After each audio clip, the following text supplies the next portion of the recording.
காலையில் எழுந்திரிச்சு தென்னை மரத்தில் க்ளீன் பண்ணுறாங்க பார்த்தீங்களா. என்னடா டப்பு டப்புன்னு விழுகுதுன்னு பார்க்குறேன். ஒவ்வொரு மரமாக பழுது பார்க்குறாங்க. பழுது பார்க்குறதே ஒரு தனி சந்தோஷந்தாங்க.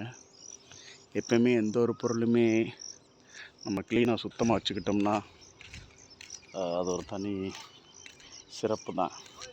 அது மாதிரி தென்னையெல்லாம் பழுது பார்த்து கரெக்டாக வச்சுக்கிட்டோம்னா இளநீர் காய்க்கும். பழுது பார்த்து பின்னாடி பார்த்தோம்னா நல்லா இருக்கும் தென்னை.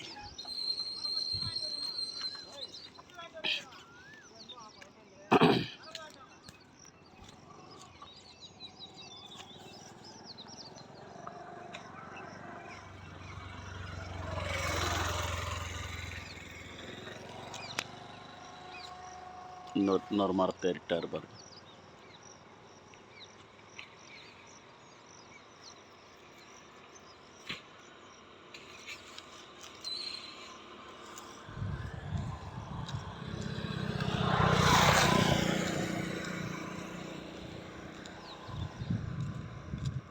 காலையில் எழுந்திரிச்சு எந்த ஒரு வேலை பார்த்தாலும் தனி சந்தோஷந்தாங்க. எப்படி சூரியன் எப்படி எங்கள் ஊரில் உதயமாகுது பாருங்கள். அந்த பறவைகள்லாம் பறந்து போகிறாங்க. பறவைகள்லாம் கூட்டம் கூட்டமாக காலைல பறந்து போவாங்க. காலையில் 7 மணி ஒரு 5:30 மணிக்கெல்லாம் பார்த்தோம்னா அவ்வளோ சாரையாக போவாங்க.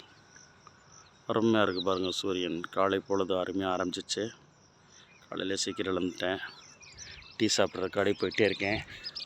இங்கே ஒருத்தங்க இங்கே ஒரு காவலர் நிற்கிறாரு பாருங்கள்.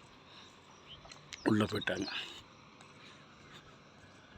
கூட்டமாக இப்போ என்னை பார்த்துட்டு அங்கிட்டு போயிட்டாங்க. அந்த நாய்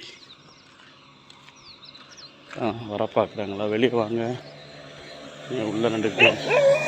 ஆஹா, ஏண்டா காலையிலே என்னை டிஸ்டர்ப் பண்ணுறேன்னு பார்க்குறாங்க.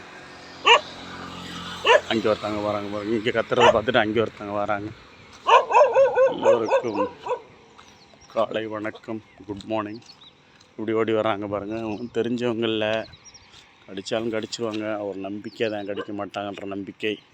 அவங்க கத்துறதை பார்த்துட்டு இவங்க ஓடி வராங்க. நீங்கள் எங்கே போகிறீங்க? உங்கள் நண்பர் அவரை அங்கே ஒரு கத்துறாங்க. இங்கே பாரு, ரோட்டில் எத்தனை ஒரு நாய் வராங்க. அப்பா, நிறைய நேரம் வந்துட்டுருக்கேன் இங்கே. அப்பா, கூட்டமாக இருக்குங்க நாய்கள்லாம். காலையில் நிசப்தமாக இருக்குது பாருங்கள். குட் மார்னிங் எல்லோருக்கும் காலை வணக்கம்.